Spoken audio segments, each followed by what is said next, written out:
We have a very experienced staff, and I think that that's really key to what we do, because our employees that work there have a level of understanding not only of the IRA world and the lending world, but we also been around long enough to see something. If it doesn't make sense, we identify it and put our finger on it and perhaps save the deal for investors.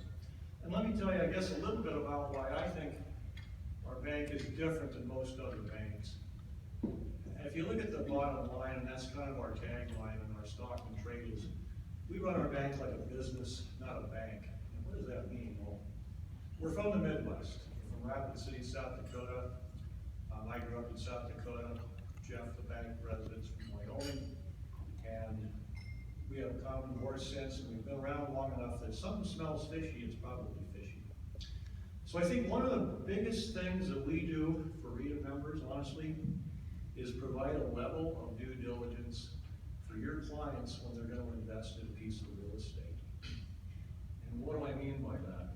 Well, we spend a lot of time, when we receive a deal, to take a look at online. We look at websites, we look at sales of surrounding properties. We do a lot of due diligence, and oftentimes a client will bring us a property we want to invest in, and without going through the whole process of doing a loan application and spending a bunch of time, we'll get the address, we'll spend 5 minutes with them on the phone, we'll look at the property, we'll look at surrounding comparable sales, and sometimes the deals just don't make sense. Maybe they're buying that $112,000 property in a neighborhood that's really a $75,000 neighborhood. Well, I don't want to be financing 60% of the property and be my loan level at whatever other property is selling for in that neighborhood.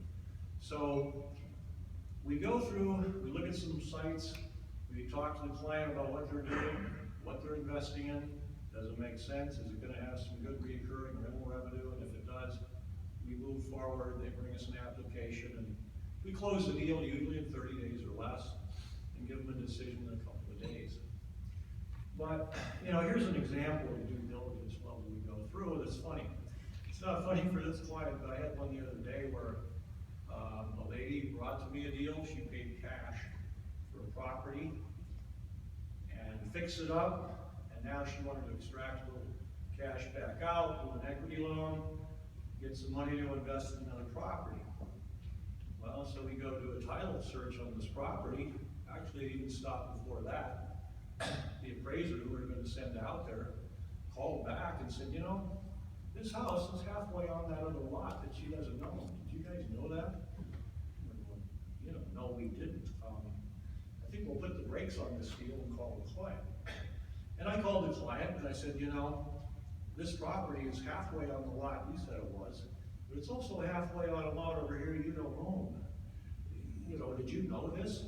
Well, yeah, I knew it, I bought it, we're working with this and we're working with that. And well, you know, when you get that title situation squared away, why don't you come back and see me? And this is what I see a lot of times in people who are just paying cash for an asset.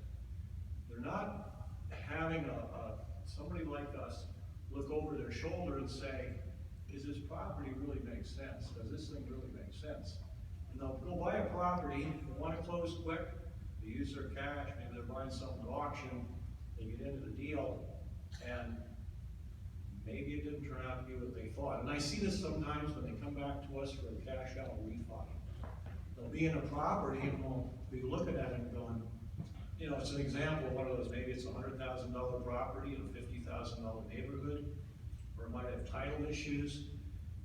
And the bottom line is when an investor is buying property, they don't often get an owner's policy if they're just paying cash. A lender like ourselves is always going to require an alpha policy.